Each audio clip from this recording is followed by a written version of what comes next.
So let's talk about the family of straight lines. Family of straight lines. ठीक है. Family of straight lines. ठीक है. अब family of straight lines में हम लोग बेसिकली पढ़ते क्या है. आप ऐसे समझे दोस्तों कि अगर एक लाइन है L1 इक्वल टू 0 और एक लाइन है L2 इक्वल टू 0. ठीक है. ये line let's say L1 equal to 0 को रिप्रेजेंट कर रही है और ये line let's say L2 equal to 0 को रिप्रेजेंट कर रही है. इन दोनों के पॉइंट से पास करने वाली कितनी लाइंस होंगी सोच के देखो.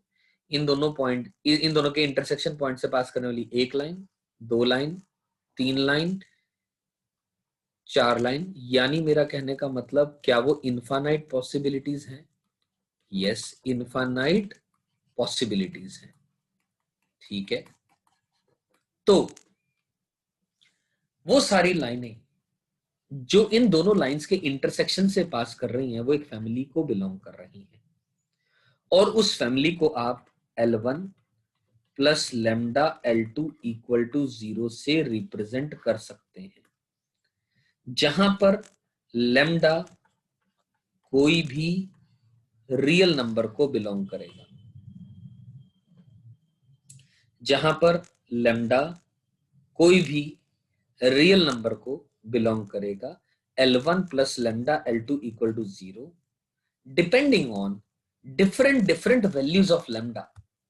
अलग लेमडा के लिए बात करेंगे तो अलग इक्वेशन निकल के आ जाएगी. ठीक है ना. हो सकता है लेमडा की एक पर्टिकुलर वैल्यू के लिए ये लाइन आ रही हो, लेमडा की दूसरी वैल्यू के लिए ये लाइन आ रही हो, अगली वैल्यू के लिए ये लाइन आ रही हो. Right friends. तो ऐसा इस बात से भी जस्टिफाइड है, ये बात भी समझ में आने वाली है. क्या? ध्यान से सुने मेरी बात. Wait a minute. कि मैं ऐसा बोलूं अगर L1 plus lambda L2 equal to 0, तो मान लो L1 लाइन की इक्वेशन मैंने मानी कि late us say x minus y plus 4 equal to 0 और L2 लाइन की इक्वेशन मानी x plus y plus 2 equal to 0. तो अपने आप सोचो, L1 plus lambda L2 x minus y plus 4 plus lambda times of x plus y plus 2 equal to 0, यानी x times of 1 plus lambda plus y times of lambda minus 1 plus 4 plus 2 lambda equal to 0. ये line की equation आ गई. Right. ये line की equation आ गई तो ध्यान से देखें, this is the degree 1 equation in x and y which always represents a straight line. Right. तो ये एक स्ट्रेट लाइन है. अब क्या जरूरी है कि ये वाला क्वेश्चन केवल और केवल इसी तरीके से हो सकता है? और हाँ, और लेमडा को निकालने के लिए to determine lambda additional information must be given in the question. Additional information या conditions क्वेश्चन के अंदर में दी गई होनी चाहिए. Conditions must be given in the question. I am sure आप सबको मेरी बात ये समझ में आ रही है कि एडिशनल इंफॉर्मेशन का मतलब क्या है. अभी बताता हूं, क्योंकि जब अभी मैंने कहा लेमडा के अलग अलग वैल्यू के लिए अलग अलग आंसर आएंगे, अलग अलग स्ट्रेट लाइन आ जाएगी. ये बात तो 100% क्लियर है. ठीक है. अब ऐसा बोला जाए कि भाई जैसे कि हमने लिखा L1 plus lambda L2 equal to 0, L1 plus lambda L2 equal to 0 लिखा. अगर मैं लेमडा इक्वल टू 0 की बात करूंगा तो ये लाइन दोबारा L1 इक्वल टू 0 ही तो है. तो L1 इक्वल टू 0 भी तो उसी फैमिली का पार्ट है जो कि उस पॉइंट से जरूर पास कर रही है, जो कि L1 इक्वल टू 0 और L2 इक्वल टू 0 का इंटरसेक्शन है. राइट. और अगर लेमडा इंफिनिटी को टेंड कर रहा है तो हम L1 upon lambda plus L2 equal to 0 करेंगे, तो ये वैल्यू तो 0 को टेंड करेगी, यानी L2 इक्वल टू 0 आएगा.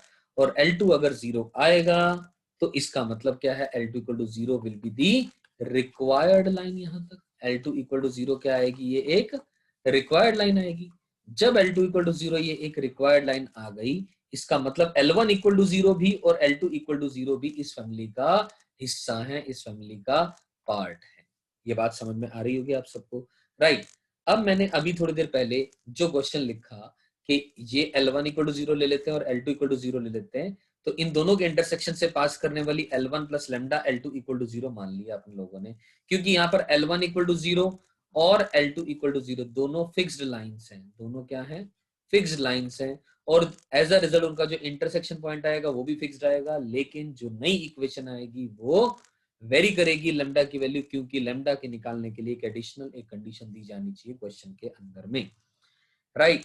तो यहां तक तो बात समझ में आती है ये, ओके ग्रेट। तो अब इस एक्सटर्नल गिवन कंडीशन के बारे में क्या मतलब है, ठीक है, उसी क्वेश्चन को बढ़ाते हुए उसी क्वेश्चन का फर्स्ट पार्ट हम लेते हुए, मान लो हमने इक्वेशन तो लिख ली कि भाई लेमडा के टर्म्स में ये रही वो इक्वेशन, ठीक है ना, लेमडा आएगा तो आंसर आ जाएगा।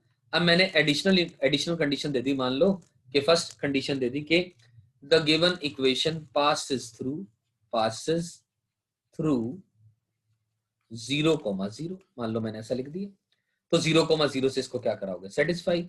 अब 0 x को 0 करोगे और y को 0 करोगे, ये भी 0 हो गया, ये भी 0 हो गया, 4 प्लस 2 लेमडा इक्वल टू 0 कर दोगे, यानी यहां से आ जाएगा अपने पास 4 प्लस 2 लेमडा इक्वल टू 0, यानी लेमडा की वैल्यू माइनस का 2 आ जाएगी। अगर लेमडा माइनस 2 आ गया तो इस इक्वेशन के अंदर में आप पुट कर दो, 1 माइनस का 2 करोगे माइनस 1 आएगा, यानी x इंटू माइनस का 1, राइट।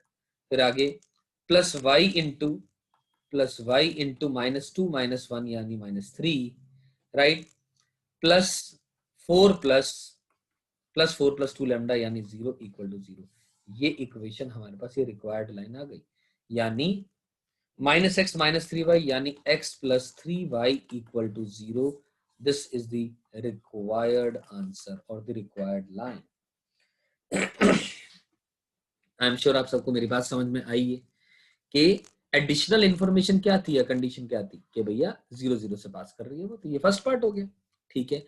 अब इसके कई तरीके से पूछा जा सकता है सवाल, जैसे कि मान लो मेरा मन आया उसी क्वेश्चन के अंदर में सेकंड पार्ट मैंने पूछ लिया, दिस लाइन जो कि L1 और L2 के इंटरसेक्शन से पास कर रही है, दिस लाइन इज पैरेलल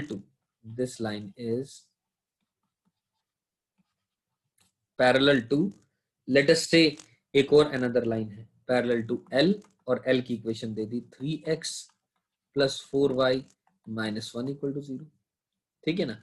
या फिर थर्ड पार्ट के अंदर में यहाँ पर परपेंडिकुलर टू L की इक्वेशन यही मान लो लेट अस से, ठीक है ना, कोई भी पॉसिबिलिटी है। तो उस केस में एडिशनल इंफॉर्मेशन दे तो दी भैया ये गिवन लाइन के पैरेलल है, तो पैरेलल, तो इस क्वेश्चन का क्या आंसर दोगे, इसका जो m आ रहा है, इस लाइन का जो स्लोप आ रहा है, और जो L1 और लेमडा L1 और L2 के इंटरसेक्शन से पास करने वाले लाइन है उसका भी स्लोप यही होगा, तो यानी ये क्या वैल्यू आ जाएगी, माइनस का 3 डिवाइडेड बाय 4। अब माइनस 3 डिवाइड बाय 4 को उसके स्लोप से इक्वेट कर दें, अब इसका स्लोप क्या हो जाएगा, minus of 1 plus lambda upon lambda minus 1, minus times coefficient of x divide by coefficient of y, तो minus of lambda plus 1 upon lambda minus 1, यानी minus of lambda plus 1 upon lambda minus का 1। ये बात समझ में आई, minus of lambda plus 1 upon lambda minus का 1, ये अपने को बात क्लियर हो जा रही है, राइट, ठीक है। तो इसको सिंप्लीफाई कर देंगे, ये और ये कट जाएगा, तो यानी 3 लेमडा माइनस का 3 इज 4 लेमडा प्लस का 4, यानी कितना आ जाएगी बात, ये माइनस का 7 is equal to lambda, lambda की वैल्यू क्या आ गई, माइनस का 7। अब माइनस 7 को आप क्या कर दें, लेमडा की जगह पर पुट कर दें इस इक्वेशन के अंदर में, गिवन इस रिलेशन के अंदर, इक्वेशन के अंदर में, तो आपके पास वो आंसर आ जाएगा, वो वाली लाइन जो गिवन लाइन के पैरेलल है। तो बेसिकली इस तरीके से हम लोग एडिशनल इंफॉर्मेशन का यूज करते हैं। अब परपेंडिकुलर कहोगे तो इस लाइन के साथ में तो m1 into m2 equal to -1 कर दो, m1 पता है मान लो आपको, तो m2 निकाल दो और वो value equal to m1 m2 equal to -1 use करके वहां से लेमडा की वैल्यू भी आप निकाल ले, ठीक है। और कैसे सवाल हो सकते हैं, इसी बेस पे ऐसा भी क्वेश्चन पूछा जा सकता है, मान लो मैंने एक और सवाल पूछ लिया यहाँ पर, लेट अस से कि भाई एज इक्वल इंटरसेप्ट्स इक्वल, जो निकल के आई लाइन, उस लाइन के इक्वल इंटरसेप्ट्स हैं on the coordinate axis, on the coordinate axis. अब इक्वल इंटरसेप्ट्स हैं, ये बात ऑलरेडी आपको बताई जा चुकी है। अगर इक्वल इंटरसेप्ट्स हैं, इक्वल इंटरसेप्ट्स हैं, तो ऐसा कुछ होगा या फिर ऐसा कुछ होगा। ऐसा कुछ नहीं हो सकता, क्योंकि यहाँ पर ये पॉजिटिव आर और ये नेगेटिव आर है, तो बराबर हो नहीं पाएंगे। तो ये और ये है, तो यानी जो स्लोप है उसकी वैल्यू -1 कर दो, खत्म बात। जो स्लोप है उसकी वैल्यू क्या कर दो, -1 कर दो। पैरेलल आ गया, परपेंडिकुलर आ गया, उस लाइन के इक्वल इंटरसेप्ट्स आ गए कोऑर्डिनेट एक्सिस पे, तो इनसे अपने पास आंसर निकल आएगा। इसी के अंदर में अगर आप और पार्ट्स ऐड करना चाहते हैं, yes they can also be added. मैं हिंट दे रहा हूं सभी पार्ट्स का, कि मान लो जो L1 और L2 के इंटरसेक्शन से पास करने वाली लाइन है, वो क्या कर रही है, इट्स x या फिर y इंटरसेप्ट दे दिया जाए, लेट अस से इज 3। x इंटरसेप्ट या y इंटरसेप्ट दे दिया जाए, तो आप क्या करोगे, x इंटरसेप्ट के लिए आप क्या करोगे, x इंटरसेप्ट निकालने के लिए आप क्या कर दोगे, y को 0 कर दोगे, और y इंटरसेप्ट निकालने के लिए आप क्या कर दोगे, x को 0 कर दोगे। You getting my point. अब x को 0 किया आपने और y को 0 किया, तो आपके पास लैम्डा की टर्म्स वैल्यू आ जाएगी। Put it equal to 3 in either of the case, या तो x इंटरसेप्ट 3 है या फिर y इंटरसेप्ट 3 है। तो एक्चुअली में एक नहीं दो क्वेश्चन है, तो दो आंसर आएंगे अलग अलग। ठीक है, सही है। अब या फिर फिफ्थ पार्ट के अंदर है which is parallel to the y axis, parallel to x या फिर y एक्सिस, कोई भी पूछा जा सकता है। x एक्सिस के पैरेलल है तो स्लोप को 0 कर दो, y एक्सिस के पैरेलल है तो स्लोप 1/0 के इक्वेट कर देना, ताकि वो मतलब y एक्सिस के पैरेलल इंफिनिटी के इक्वल कर देना एक तरीके से 1/0 के, सो दैट आपके पास आंसर आ जाए a line parallel to the y axis, right. इसी तरह एक और पार्ट इसका पूछा जा सकता है। क्या पूछा जा सकता है, the given line touches, the given line touches the curve y is equal to x square plus 1, touches the curve y equal to x square plus 1।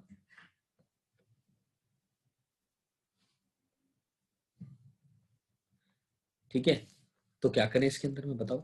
अगर ये लाइन इस कर्व को टच कर रही है, तो अपने आप सोच करके देखें दोस्तों, एक क्या अगर एक लाइन एक 2 डिग्री कर्व को टच कर रही है, ये 2 डिग्री कर्व है, और आप सबकी जानकारी के लिए बता दूं ये एक पैराबोला है, ठीक है ना, a x square plus b x plus c form का ही तो है। तो एक्स स्क्वायर प्लस 1 मान लो ये एक कर्व है, इस कर्व को ये वाली लाइन टच कर रही है, तो यानी टेंजेंट की तरह कर रही है, तो y is equal to x square plus 1 ये कर्व दे दिया, और जो लाइन है वो क्या आ जाएगी, लाइन हमने पीछे भी निकाली हुई है, क्या आ जाएगी, x times of 1 plus lambda, x times of 1 plus lambda, ये लिख देता हूं मैं एक मिनट के लिए, पूरी बात दोहरा दे रहा हूं, x times of 1 plus lambda plus y times of lambda minus 1, lambda minus 1 plus 4 plus 2 lambda equal to 0। ये है ना बस रिक्वायर्ड लाइन, जो दोनों लाइन L1 और L2 के इंटरसेक्शन से पास कर रही है। और ये वाली लाइन, यही तो लाइन है L3 actually, this line is L3, this is the line representing L3, और L3 जो लाइन है इस कर्व को टच कर रही है। तो क्या करेंगे हम लोग, हम यहाँ पर y की जगह पर आप x स्क्वायर प्लस 1 पुट कर दें, और x में क्वाड्रेटिक बना दें, something into x square plus something into x plus something equal to 0, और x में जब क्वाड्रेटिक बनेगी तो उसका डिस्क्रिमिनेंट इक्वल टू 0 कर दें, क्योंकि इस लाइन को इस कर्व से, इस कर्व को इस लाइन ने टच किया, काटा नहीं है, तो दो अलग अलग रूट नहीं आएंगे, एक ही रूट आएगा, यानी इक्वल रूट आएगा। तो ये बात तो थंब रूल है कि एक गिवन लाइन एक 2 डिग्री कर्व को टच कर रही है, तो हमेशा x में या फिर y में क्वाड्रेटिक बनाएं और उसका डिस्क्रिमिनेंट इक्वल टू 0 कर दें। I am sure this point is totally clear to all of you. तो दिस इज वन क्वेश्चन जिसके अंदर में मैंने 5-6 तरीके आपको अलग अलग से एडिशनल इंफॉर्मेशन के लिए दिखाए। एडिशनल इंफॉर्मेशन के लिए कोई और भी तरीके हो सकते हैं, ठीक है ना। ये तो मतलब कोई और भी क्वेश्चन इसके अंदर में पूछा जा सकता है, लेकिन थॉट यही रखनी है अपने को। तो this was the type 1 of the family of lines. अब टाइप 2 पे भी चलेंगे।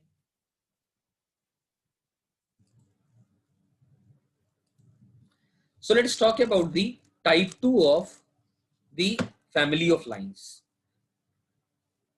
टाइप 2. अब टाइप 2 पे हम क्या पढ़ेंगे? वो कन्वर्स है टाइप 1 का एक तरीके से, यानी that is L1 plus lambda L2 equal to 0. एक ऐसी लाइन को रिप्रेजेंट कर रहा है। वहां पर क्या करते थे, L1 और L2 दे रखे होते थे, हमें तीसरी लाइन निकालते थे L1 plus lambda L2 equal to 0 और लेमडा एडिशनल इंफॉर्मेशन से निकालते थे। यहां पर ये एक ऐसी लाइन है, which passes through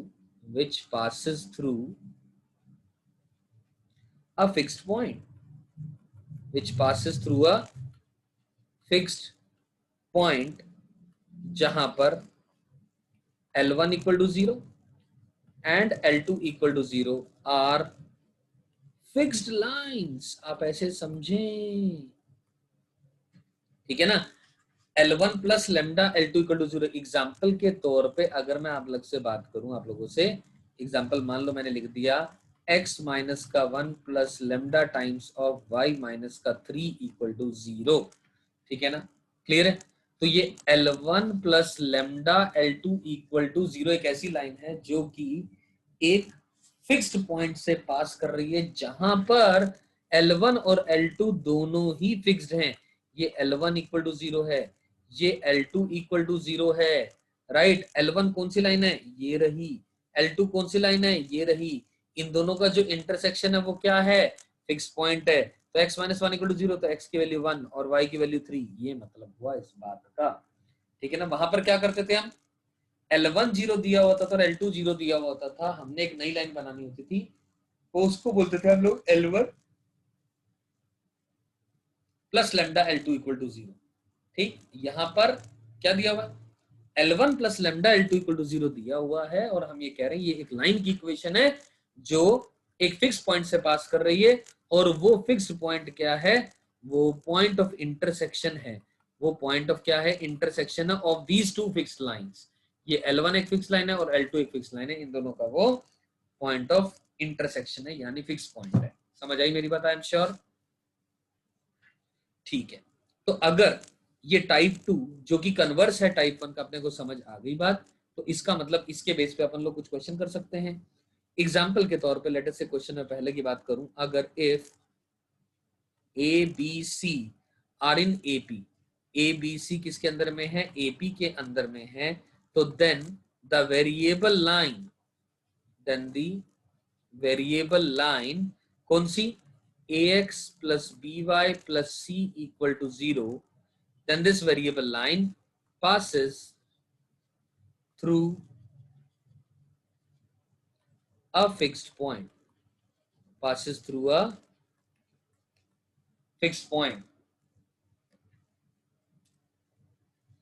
I am repeating, ABC अगर AP के अंदर में अपने को बताना है कि variable line passes through a fixed point, तो वो फिक्स पॉइंट बेसिकली अपने को निकालना है कि क्या है।